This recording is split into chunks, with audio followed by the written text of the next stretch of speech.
and welcome to another segment of the University of Findlay's Arts and Culture television show. And today I am very excited that we are on location at the Marathon Center for the Performing Arts with two great headlining comedians, Mr. Pete Lee and Mr. Mike Paramore. Welcome. Hi. Hi there. Thank you for having us. You are so welcome. I'm so glad that it's working out. I know that comedians get to go up and down 75 all the time, and it's so awesome that you guys decided to give me a jingle and say, we can take a break and talk with you. So thanks for doing that. Absolutely. Yeah, this is amazing. It's also weird. I don't know if you're feeling the same way.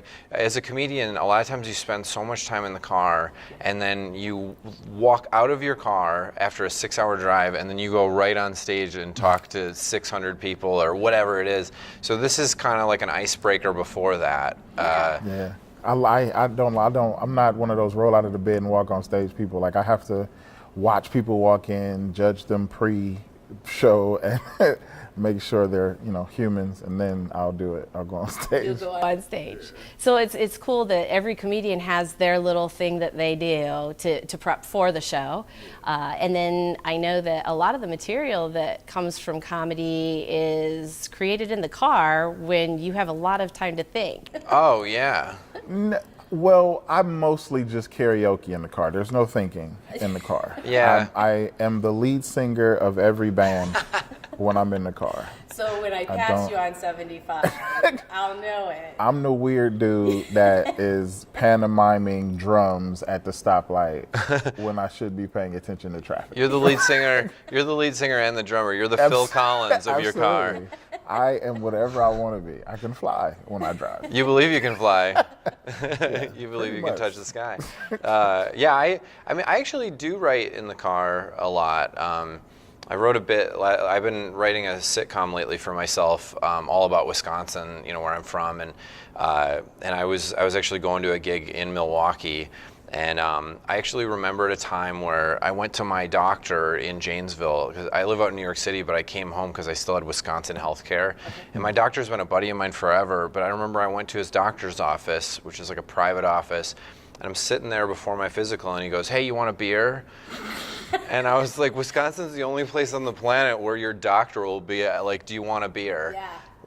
Where is he going to get the beer from? He just had it in his fridge in his office. He has was a like, fridge Yeah, in he his was like, "Do you want a beer?" And I go, "Don't you think that you should give me the beer after the blood pressure cuff, or like after, like, because I was actually fasting, because it was a physical, and I was fasting, so I like For the blood work. Yeah, for the blood work, and I was like, shouldn't we do the blood work and then I can have a beer? And Like, maybe a banana with the beer if I've been fasting might be a good idea. yeah, something. But but instead he just wanted me to drink a spotted cow, and yeah.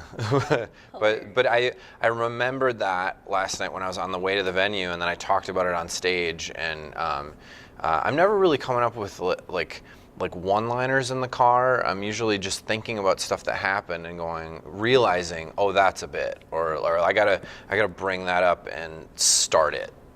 That happens to me a lot when I do cruise ships, because you'll come up with like this cruise ship material or stuff that happens in the different ports, and like that happens to me there a lot. Like I remember one story. I was in Cozumel, Mexico, and I went to go to a restaurant, get me something to eat. I saw a club sandwich, something I could pronounce on the menu, something safe. I was like, "Can I get club sandwich, all turkey, no ham?" That's all I said to her. She leans into me, said a sentence that changed my life forever. She says, "Sir, the turkey is ham." So I didn't eat in Cozumel, Mexico. Like I'm like, is this a test? Are you mad at me? Like, why? What do they have? What does that mean? Do they have pork-based turkey or something like that? Like how they have the Matrix? Why? I don't. Yeah, no. Yeah. So that I instantly said that on stage when I got back on the boat. Turkey is ham? The turkey is. I can't make that up. I'm not that funny. She said the turkey is ham. I don't know if like her English was broken or like it meant something else, but to me it meant don't eat there. So I'm cool. That's funny. That'd be funny if you're paying for somebody or something, and the waitress is like, "Paper or plastic?" You're like, "The paper is plastic."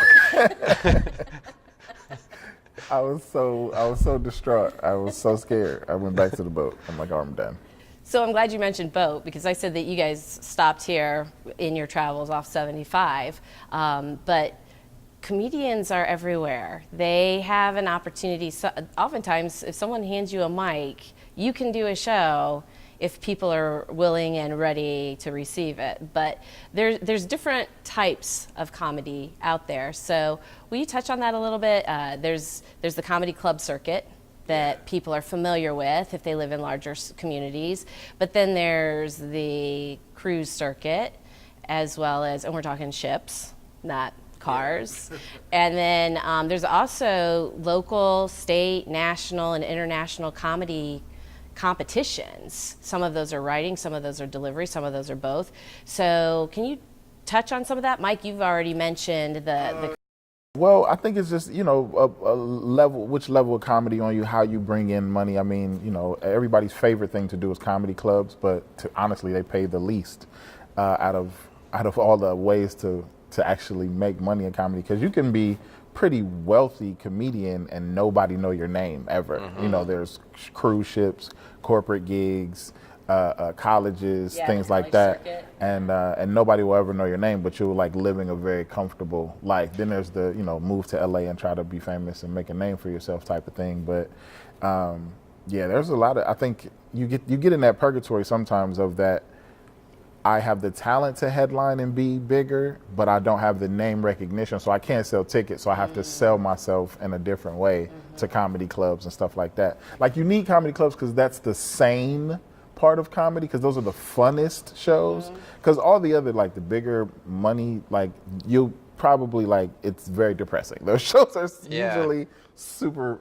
You can run into a corporate that's really fun, where you go, man, that was one of the best nights and one of the coolest groups that I've ever been in.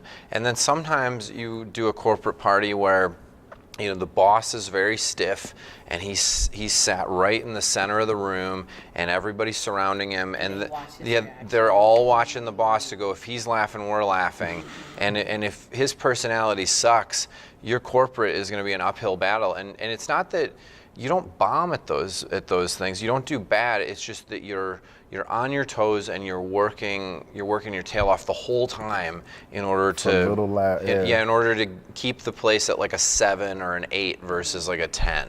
And it's just more work than it is fun in that kind of environment. And I'm always thinking to myself, I'm like, I wish I had one of those little like skill cranes that I could just like lift him out of here, and then we could all have a good time. It's almost like you have to adjust your expectations, because you, as a comedian, you do enough shows to where you're like, this is what a good show feels like. But you get those corporates or maybe a college, and you're like, man, this is just about survival. I just want to make it out of here with my self-esteem intact. You're right. You're so right. There are some shows that you leave as a comedian and you're like, it's the opposite of on top of the world. You're in the grave and you're like, knock, knock, knock. Like, is somebody gonna remember I'm alive?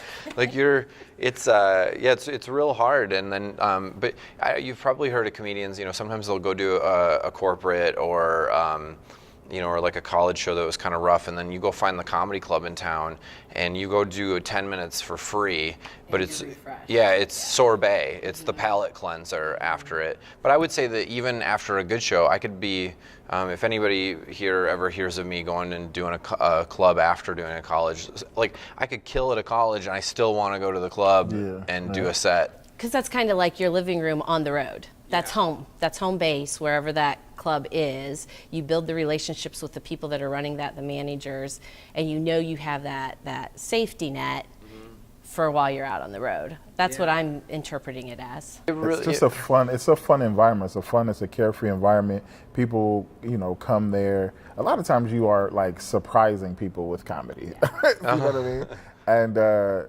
And with comedy clubs, this is what they're there for. They're excited. They want to hear it. They're like, I wonder what he's about to say type of thing. You know what I mean? So you get that. They're hungry. They want it. You feel wanted in those environments. A lot of times you do corporates and you're like, they don't want me here.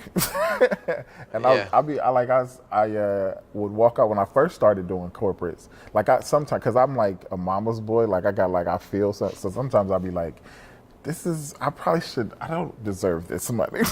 Oh, yeah. Like I would walk out like, I feel bad. I've been working on that. This is a lot of money. Yeah, I've been working on that that in was therapy, horrible. actually, like just accepting abundance. It sounds so corny Yeah, to no, be I'm like, with I'm you. accepting abundance in my life. I'm with you 100%. I would walk out of those shows like, I probably shouldn't take this. That was horrible. But you deserve it. You're really funny and you're really good. You delivered. Right. You can't help what they received and how they received. And a lot of people don't understand that. People think that you could just put comedy anywhere. No. Like I've gotten so many offers to do like, hey, come do this, this music festival outside. And it's like, That's not you where a can't, comedian comedy goes. is the most fickle form of entertainment. Like if you miss one word, you can completely miss the entire thing that I'm talking about. It's not like a background noise where it's like music or, if you can sing, you can sing. I can hear it, I feel it, I like it. But comedy is so It's focused. intricate in that and subjective. You need to hear everything I'm saying and you need to be paying attention to even give me a shot. I don't have a shot unless I get all this perfect.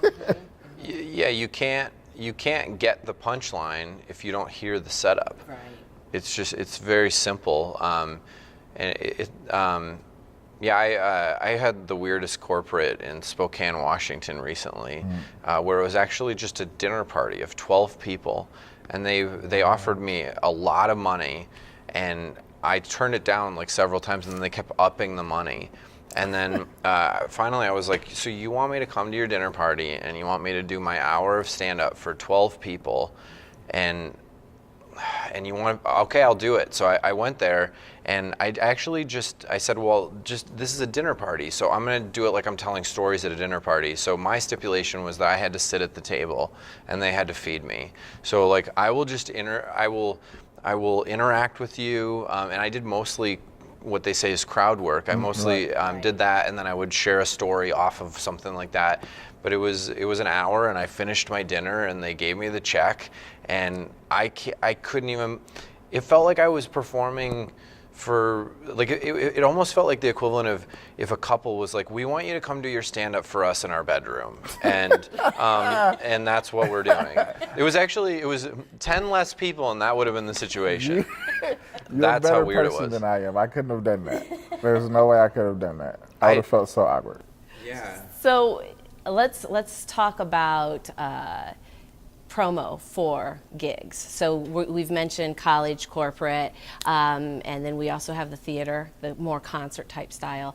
Do you find that if you're seeing that the group that's hiring you in is working at promoting you and they're tagging you in social media and they're including you in that ahead of time, do you find that gets you in a better place and you feel more welcomed and ready to work, or does it really matter? For me, I found it only really two things get people to come out. I could be wrong. I'm newer than Pete is, but it's either your name or the reputation of the people that's bringing you. So if I'm not able to sell tickets with my name, then it's usually up to the reputation of whoever's the group or whoever's promoting the show to say, hey, we are always awesome. Trust us and come see this guy. You know what I'm saying? Or they'll put up my clips and they'll say, oh, I watched your clip, I wanted to come out. Or, but other than that, I think it's better to have a reputation of being funny. I always love comedy clubs that don't care about names, they just care about funny, and they'll bring you out and you just have this fantastic time. The crowd loves it because they love the place. It's always packed because they know that the place brings out great comedy. Cheers. Yeah, it's just it's just an awesome way to do a show. But those are the only two things that I've ever noticed. Yeah, I mean, trust is very important, trusting the comedian or the venue. You're right. And but I like it. I like it when I check my Twitter and a college that I'm going to is blasting out something every day. That usually gives me hope that there's going to be a big crowd there. More than 12. Yeah, more than 12 at a dinner party. God. I think their promo for that was just a group text that I was on. They were like, you're coming, right? You will be at this. Yeah, you will. You will be here. But the thing that I actually really like in terms of promo with colleges and clubs is when they send you a graphic, like when their graphics person made a graphic for you to put on your Instagram and like on your Facebook and whatever. So it just makes it as easy as possible for you to promote the shows. Because sometimes I'll take the time and I'll make graphics myself. I have a few apps on my phone, and but sometimes I just don't have a half an hour to do that. And so I like it when somebody goes, here, I'm making this so simple, promote the show, get people from the community out as well. You know, and it just has all the information on it, the time, the venue, the ticket price if you're not a student. I love all of that. So have you ever been in a situation that's like you're going to a place that you've never been and they ask you to promote the show? Oh. Like I hate that so much. Like they'll like they'll contact me and say, hey, we want you to make some posts about the show. With, you know, I'm doing like a club in like Fort Wayne, Indiana or something like that. And it's like, I've never been to Fort Wayne, Indiana. I can flush my complete social media and it would never reach anybody in Fort Wayne, Indiana. So why are you pressuring me? Like like, we haven't seen any posts today. I'm like, it's because I didn't post anything today. Yeah. But yeah, normally I love to post. I love to promote my shows just to let people know where I'm going to be. But it's always weird when they pressure you to promote a show. It's like, I don't know anybody there. Like, that's not going to help you. And like if I know that I have people, like last weekend I was in Omaha, and I know that I have a big following in Omaha, and I know that a lot of people on social media, if I don't post about it, they'll be like, why didn't you post it? Why didn't you say that you were coming? So I'll make a post every day, and it'll usually be something silly, or once I land in the town, I'll start making Instagram stories and, you know, kind of making fun of Omaha or whatever it is. And I like doing that when I know that there's an audience. But you're right. Like, I've been to so many places. I think I was in Albuquerque, New Mexico. I know no one there. Like, I actually checked my Facebook. It's a beautiful town. It's so beautiful if you like dust. It's either lucrative living. Dustin. Yeah, it's if you like dust and turquoise, Albuquerque's amazing. I love it. Yeah, but I'm growing a palm tree right now. I'm going to take out there one day and plant in my front yard. Just let it be free. Let it be free. Let it be amongst its trees. Cousins. Yeah. But Cacti. but yeah, I love promoting if it makes sense and if it's easy. But yeah, and you always, like, you might get this, but sometimes you'll throw something up on Facebook, and all you get in response, like say you're going to Orlando, the only responses are your friends going like, yeah, maybe if this was Wichita where I live. Yeah, I do there. Or just a bunch of when are you coming here? When are you coming here? It's not about that right now. And then you gotta start typing all these messages of like, yeah, here's my calendar and this is this, and it ends up being more work than fun again. But whatever. But you end up, I mean, when you're a comedian, you do more of that than anything else. Driving, flying, networking, and social media is the majority of your life. Yeah. And you spend very little time actually telling jokes. That's why you have to love it, or you're just gonna not. It's not gonna last. Yeah. You just have to love being on stage. So, Pete, you have had an opportunity in the last week to hang out with The Tonight Show and Jimmy Fallon, and it was awesome. And then it doesn't happen very often, but at the end of last year's season, they had you on one of their live shows right before it went into reruns for summer. Yeah. And then they brought you back so soon afterwards. What a huge compliment to you. It was so cool. Yeah, and you did different material both times, because I was watching both times. Yeah. Awesome.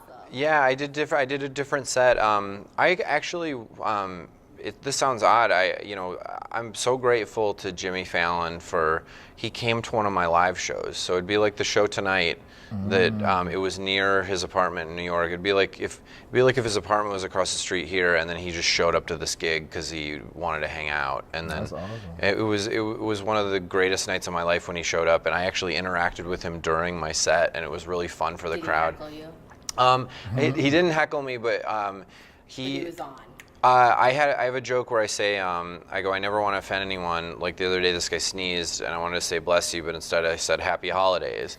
And Jimmy stood up and he clapped. He goes, yes. He's like, yes, that is a great joke. And I was like, thank you, sir, Jay, Jimmy. I don't know what to call you. And then I wanted to say I love your show, but instead I go, I love your impulse control. And the whole crowd laughed, and he was like, oh, I love that. And he's the best human being on the planet. He's a Labrador Retriever of a human, and he's so kind and fun, and then he invited me on the show. But I want to thank him for being there, but also the booker of the Colbert Show. She was there, and she was fighting for me to get on. She wanted me to do that set on Colbert like a week later. She was like, I have an opportunity for you. But it's always been my dream to do The Tonight Show, and I love the Colbert Show. I watch it all the time. I also watched The Tonight Show. I've been a fan of The Tonight Show forever. So I chose to do The Tonight Show first, and then she said, all right, well, once you've done that, you can come on our show. But after I went on The Tonight Show, Jimmy was so nice to me. You know, he came to see me in person. I got a standing ovation. I felt that was so awesome. Yeah, I felt like I needed to reach out to him first. Like, he had first right of refusal. I'm a very loyal person, so I reached out and said, "Hey, I'm going to do Colbert. If it's okay with you." And he said, "You can do Colbert. You can do whatever you want." He didn't say this to me. He said it to my manager. But he said he can do whatever he wants. But if he only does our show, I'll make him a regular. So now I get to do it every 6 months. So wow. Congratulations. Yeah, thank you. So while preparing for this last set that I did a week ago, I was simultaneously, as I was cherry picking material out of that that I didn't want to do or that didn't quite fit, I was putting it into this next set that I'm already developing, which is neat to know that that's coming up. And I also think being a regular made it easier to put the set together because they gave me carte blanche. They were like, we trust you. What set would you like to do? And I didn't have to send them a tape and do revisions over and over again. It was I sent them, I sent them it, and the booker was, Michael Cox, who's amazing. He looked at it and just told me that he trusted me, and that felt amazing. Well, and I loved watching it because we've been friends for years. We were talking about that before we came on set. We've hung out and laughed together for many years in odd places like Iowa and Georgia, but it's been fun. So it was great to watch you and celebrate with you, but it was also so awesome to watch him sitting at his location on the set, laughing so hard and just so focused on you, because a lot of times when stand-up comedians are doing their bits, you don't see the host because they're not really impressed and they're just tolerating whoever is on, you know, and he has very much been visible and focused, and I know that that's a huge compliment to you. So I'm sitting in my living room going, yes. It was crazy. After I did my first joke, I heard him laughing, and the Roots were laughing, and this is good. yeah, it was awesome. It was so fun. And the other difference between, you know, doing Fallon and I did Letterman back in the day. Yep, like you don't even see David Letterman until you walk out on stage, and it's kind of intimidating. You know, because normally as a comedian, you're on stage alone. Like no matter how. You have an eagle eye hawking it. Yeah, you own the stage. You own the space. It's your space. The microphone is amplifying you. When I walked on the set of Letterman, I was like, oh, I'm a guest on his stage that he's currently on, and the band, everything was very small. I mean, he was only like 10 feet away from me, and Paul Schaefer was, you know, breathing over my shoulder, and luckily I made Letterman laugh right away. And then a lot of times comedians, he'll shake your hand and he'll walk away, but I got to have a conversation with him afterwards, and that felt good. But with Jimmy, you know, like Jimmy was in my dressing room for like 15 to 20 minutes before the show, just hanging out, just riffing with my friends. And one of my friends had done the show twice. You know, she was there with me, and you know, so they have a chemistry and stuff. So that was really fun. But you know, by the time I got out there on stage, you know, I've hung out with the Roots before, so I'm friendly with them. I felt comfortable, and then with Jimmy, I feel so comfortable with him. So I felt like sharing the stage with them felt like almost like you're in an improv troupe and you love everyone, and this is my time to be funny, and I'm sharing that with you. You know. Well, and don't you think that he adds that's a gift he brings to The Tonight Show after so many years with Saturday Night Live, and he probably misses that camaraderie. So when he gets it, that's probably really feeding him too. Yeah, coming from that improv and sketch background, I mean, it's said in improv, it's not your job. Your job is never to have the funny line. Your job is to set the other person up for the funny line. If you can tee that up perfectly and they can get it and hit it, you always want the assist, not the slam dunk. And yeah, I think that shows through in how giving he is comedically. Yeah. Well, we are really thankful that you guys stopped by to enjoy this arts and culture segment for the University of Findlay, and we thank Pete Lee and Mike Paramore for joining us on the set, and we look forward to seeing you for the next episode. Stay tuned.